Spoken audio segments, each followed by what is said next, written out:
लेकिन अलीगढ़ लिए चलते हैं आपको। ऋषिकेश कुमार मेरे सहयोगी हैं।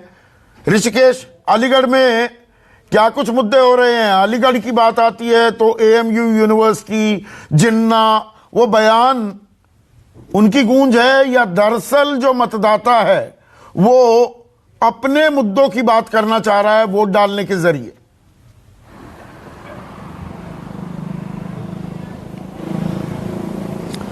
संदीप जी, देखिए, मैं अतरौली विधानसभा में हूं और जो मढ़ौली गांव है, कल्याण सिंह का जो पैतृक गांव है, हाँ। वहां पे थोड़ी देर पहले अब से संदीप सिंह जो यहां से विधायक हैं और कल्याण सिंह के नाती हैं, उनके पिता राजवीर सिंह एटा से बीजेपी के सांसद है, वो यहाँ पे मौजूद थे। और जो मुद्दे हैं वो अभी फिलहाल धार्मिक ध्रुवीकरण से अलग हटकर जातिगत मुद्दे के आधार पर वोटिंग हो रही है। विधानसभा चूंकि अतरौली है और ये कहा जा रहा है कि उम्मीदवार को लेकर के हाई प्रोफाइल सीट है, लेकिन उम्मीदवार को लेकर एक नाराजगी भी है उनके अपने कार्यकर्ताओं में, नेताओं में भी, कि बहुत ऐसे मसले हैं जो जनता के बीच में जाने चाहिए थे उम्मीदवारों को लेकर, वो उस तरीके से वो नहीं पहुंच पाए। लेकिन चूंकि वोट योगी जी और प्रधानमंत्री के चेहरे पर मांगा जा रहा है, गुड गवर्नेंस के नाम पर मांगा जा रहा है।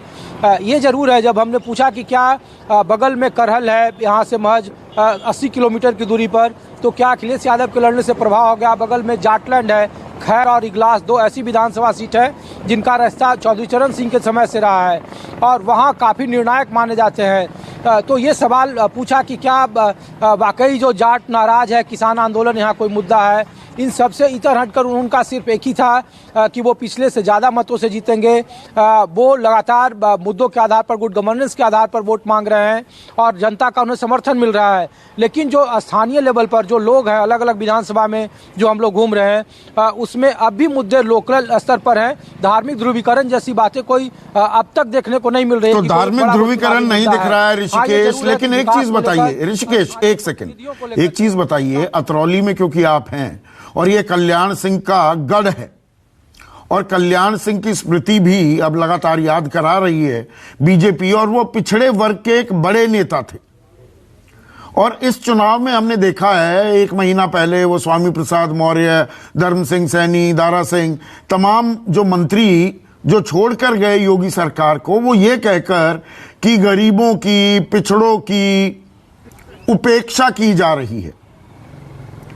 तो क्या यहां पर पिछड़ा वर्ग, जिसमें एक जबरदस्त सोशल इंजीनियरिंग बीजेपी कर पाई थी 2017 में, तब केशव प्रसाद मौर्य प्रदेश अध्यक्ष होते थे, कोई चेहरा नहीं था, क्या वो सोशल इंजीनियरिंग बरकरार है या पिछड़े वर्ग में आप कुछ आशंकाएं, कुछ टूटन भी देख पा रहे?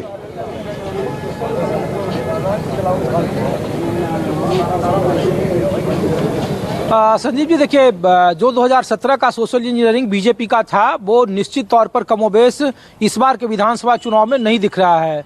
देखिए, कोशिश की गई थी सोशल इंजीनियरिंग के तौर पर कि करहल से बघेल को चुनाव लड़ाया गया। एसपी बघेल हैं, मंत्री भी रहे, सांसद भी आगरा से। लेकिन जिस अतरौली में मैं मौजूद हूं, बघेलों की निर्णायक संख्या है, तकरीबन 25 से 30 हजार वोटर हैं। और इसके ठीक बगल की जो सीट है खैर, वहां से समाजवादी पार्टी ने उनके ही बिरादरी को उम्मीदवार बनाया है। तो एक तो सोशल इंजीनियरिंग में सेंध यहाँ है, वो कितना असर होगा ये देखने वाली बात है। दूसरा, त्रिकोणीय मुकाबला था। पिछली बार बहुजन समाजवादी पार्टी को इसी अतरौली पे 49,000 वोट आए थे और जो वीरेश यादव हैं, समाजवादी पार्टी के नेता, जो आरएलडी से गठबंधन के साथ चुनावी मैदान में है, उन्हें 70,000 के आसपास आए थे। इस बार बीएसपी का जो वोट बैंक है, जो उनके अपने समर्थक है, वो उनसे थोड़ा अलग हटते दिख रहे हैं। वो किनके तरफ जा रहे हैं ये कहना अभी थोड़ा मुश्किल है। लेकिन जो सोशल इंजीनियरिंग 2017 में, 2019 में, 2014 में बीजेपी के पास जो 39.3% वोट परसेंट था उत्तर प्रदेश में, वो निश्चित तौर पर उसमें लग रहा है कि थोड़ा सा बिखराव है। उसकी वजह यह है कि स्थानीय मुद्दे भी हावी हैं, स्थानीय उम्मीदवारों के प्रति नाराजगी भी लोगों की है। बहुत सारे ऐसे टिकट थे जिनका कटना था, लेकिन बदली हुई परिस्थितियों में उनका टिकट कंटिन्यू कर दिया गया है। तो ये भी एक मुद्दे हैं। और जो सबसे बड़ा प्रयोगशाला है, जो प्रयोग है खास करके आगरा और अलीगढ़ और मथुरा के बीच में, क्योंकि जो दो सीटें हैं, इगलास और खैर, दोनों जाट बहुल है। जाट तकरीबन 1 लाख के आसपास वहाँ वोटर हैं। वहाँ पे प्रयोग के तौर पर किया जा रहा स्थानीय का मुद्दा है और बाहरी का मुद्दा है। तो ये थोड़ा और जब समय बीतेगा और कुछ वोटर और जब घर से निकलकर बाहर निकलेंगे, तब यह स्पष्ट हो पाएगा कि क्या जाट बिरादरी को लेकर, जिनके साथ जाट उनके होंगे ठाट, अब तक 19 तक ठाठ थी बीजेपी की, क्या इस बार उसमें विभेद है? क्योंकि अब तक जो रुझान है जो देखने को मिल रहे हैं उसमें बंटवारा दिख रहा है। बहुत सारे वर्ग हैं वो किसान आंदोलन की बात कर रहे हैं, बहुत सारे ऐसे वर्ग हैं जो गुड गवर्नेंस की भी बात कर रहे हैं। तो ये निश्चित तौर पर सोशल इंजीनियरिंग तो बड़ा रोमांचक मुकाबला है, अलग अलग जगह है। और क्योंकि ये विधानसभा चुनाव है, स्थानीय मुद्दे भी हावी होते दिखाई देते हैं। लेकिन नमस्कार, मैं हूं मानक गुप्ता। अगर आपको हमारा ये वीडियो पसंद आया हो तो इसे लाइक और शेयर जरूर करें, और हां, हमें सब्सक्राइब और फॉलो करना ना भूलें ताकि आप देश और दुनिया की कोई खबर मिस ना करें। तो जुड़े रहिए हमारे साथ और देखते रहिए न्यूज़ 24।